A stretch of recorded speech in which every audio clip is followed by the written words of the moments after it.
الحمدللہ رب العالمین والعاقبۃ للمتقین والصلاة والسلام علی سید الانبیاء والمرسلین وعلی آلہ واصحابہ اجمعین، اما بعد، فاعوذ باللہ من الشیطان الرجیم، بسم اللہ الرحمن الرحیم۔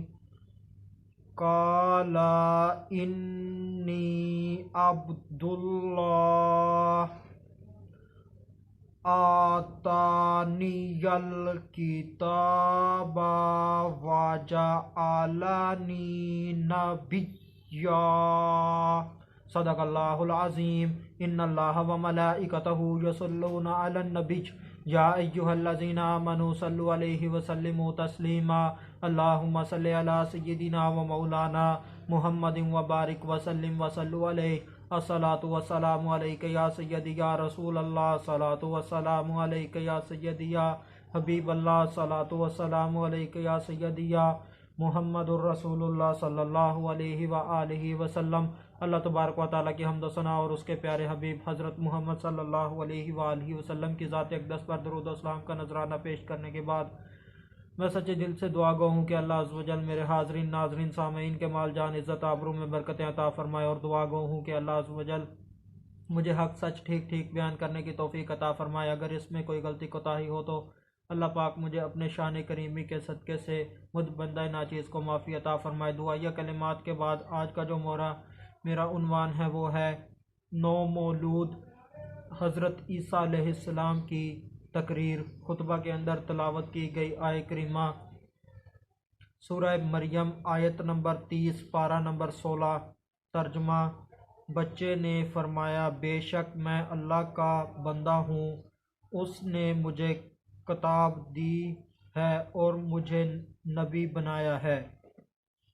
جب سب لوگ مرد اور عورتیں جمع ہو گئے، بی بی مریم سلام اللہ علیہا سے بار بار سوال کر رہے ہیں، یہ بچہ کس کا ہے؟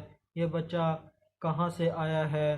حضرت عیسیٰ علیہ السلام ماں کی گود میں تمام لوگوں کی باتوں کو سن رہے ہیں۔ بی بی مریم سلام اللہ علیہا نے حضرت عیسیٰ علیہ السلام کی طرف اشارہ کیا۔ اس وقت حضرت عیسیٰ علیہ السلام اپنی والدہ بی بی مریم سلام اللہ علیہا کا دودھ نوش فرما رہے تھے اور تمام لوگوں کی باتوں کو سن رہے تھے۔ جب والدہ کا اشارہ حضرت عیسیٰ علیہ السلام کو ملا تو حضرت عیسیٰ علیہ السلام نے والدہ کا دودھ پینا چھوڑ دیا اور بائیں طرف کے لوگوں سے مخاطب ہوئے، بائیں طرف کا اشارہ لے کے، بائیں طرف کا سہارا لے کر اور سبابہ کی انگلی سے اشارہ کر کے فرمایا، انی عبد اللہ، بے شک میں اللہ کا بندہ ہوں۔ حضرت عیسیٰ علیہ السلام نے سب سے پہلے اپنے آپ کو اللہ عز و جل کا بندہ کہا ہے، کیونکہ قدرت کو معلوم تھا کہ انہوں نے حضرت عیسیٰ علیہ السلام کو اللہ عز و جل کا بیٹا کہہ دینا ہے، کیونکہ حضرت عیسیٰ علیہ السلام کے والد جو نہ تھے، حضرت عیسیٰ علیہ السلام بغیر والد کے پیدا ہوئے تھے، اس لیے ان کی بات کا پہلے ہی رد کرنے کے لیے حضرت عیسیٰ علیہ السلام نے سب سے پہلا جملہ جو فرمایا وہ فرمایا، انی عبد اللہ، بے شک میں اللہ کا بندہ ہوں۔ حضرت عیسیٰ علیہ السلام نے یہ بات پکی بھی کر دی کہ کوئی اس کے اندر شک نہ کرے، بے شک میں اللہ عز و جل کا ہی بندہ ہوں۔ حضرت عیسیٰ علیہ السلام نے اللہ عز و جل کو اپنا خالق مانا، مالک مانا، رازق مانا، آقا مانا۔ اس آیہ کریمہ کے اندر اللہ عز و جل نے حضرت عیسیٰ علیہ السلام کے متعلق 3 باتیں ذکر فرمائی ہیں۔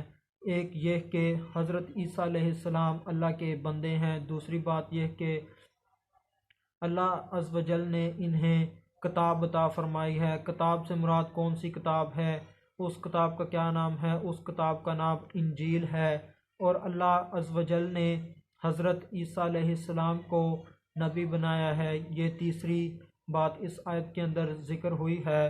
اب سوال یہ ہے کہ اللہ عز و جل نے حضرت عیسیٰ علیہ السلام کو کب کتاب عطا کی، کب حضرت عیسیٰ علیہ السلام نبی بنے، اس کے متعلق مفسرین کرام کے مختلف اقوال ہیں۔ ان میں سے پہلا قول یہ ہے کہ بچپن ہی میں آپ کو کتاب عطا فرمائی تھی اور اس کا فہم اور علم بھی بخشا تھا، اور اس وقت انہیں نبوت عطا فرمائی تھی، جیسا کہ حضرت آدم علیہ السلام کو اسماء سکھائے تھے اور وہ اس وقت روزہ بھی رکھتے تھے اور نماز بھی پڑھتے تھے۔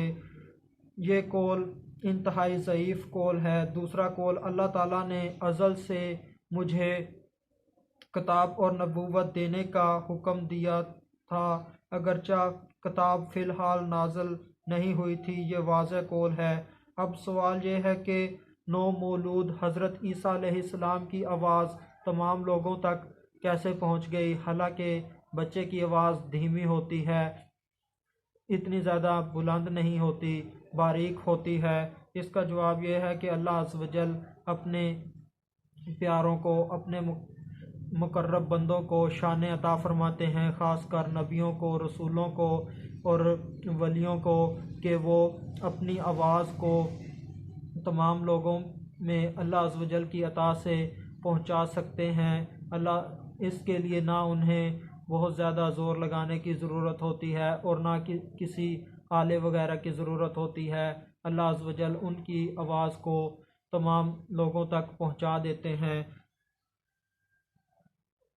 حضرت ابراہیم علیہ السلام نے جب اللہ عز و جل کا گھر خانہ کعبہ کو تعمیر کر لیا تو اللہ عز و جل نے انہیں حکم دیا کہ لوگوں کو میرے گھر کی طرف حج و عمرہ کے لیے بلاؤ۔ تو حضرت ابراہیم علیہ السلام نے عرض کیا یا اللہ، میری آواز تمام انسانوں تک کیسے پہنچے گی؟ تو اللہ عز و جل نے فرمایا، آواز لگانا تمہارا کام ہے، لوگوں کو بلانا تمہارا کام ہے، اور تمام بندوں تک آپ کی آواز کو پہنچانا میرا کام ہے۔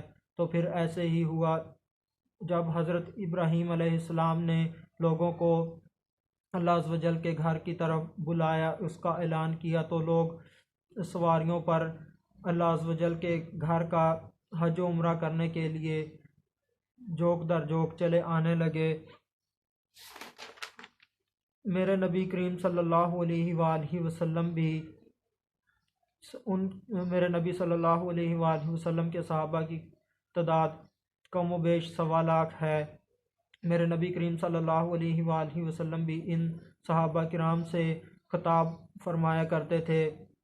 میرے نبی کریم صلی اللہ علیہ وآلہ وسلم کی آواز جیسے پہلے آدمی کو سنائی دیتی تھی، ویسے ہی آخری آدمی کو سنائی دیتی تھی۔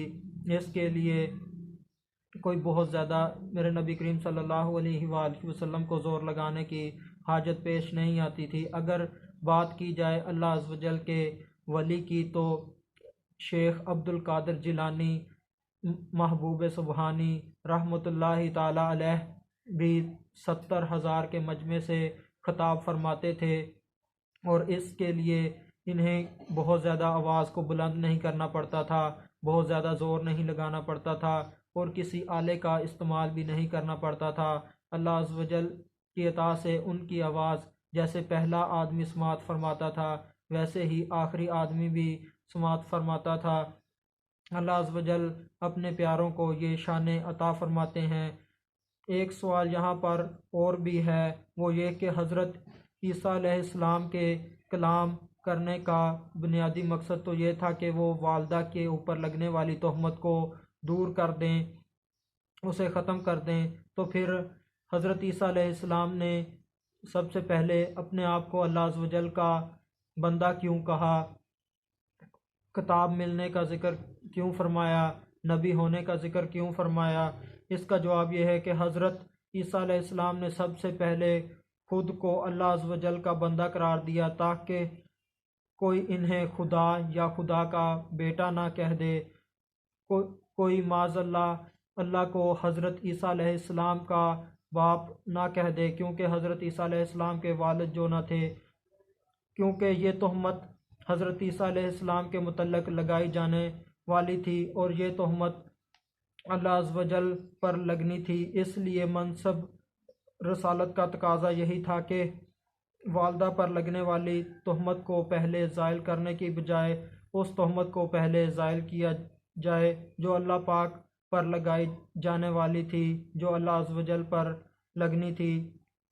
جب اللہ عز و جل پر لگنے والی تہمت ختم ہو جائے گی تو اس کے ساتھ ہی بی بی مریم سلام اللہ علیہا کے اوپر لگنے والی تہمت بھی ختم ہو جائے گی۔ آخر میں اللہ تبارک و تعالیٰ سے دعا ہے کہ اللہ عز و جل ہمیں اپنے ان پیاروں کے صدقوں سے اللہ عز و جل ہماری بلا حساب مغفرت فرمائے۔ وما علینا الا البلاغ المبین۔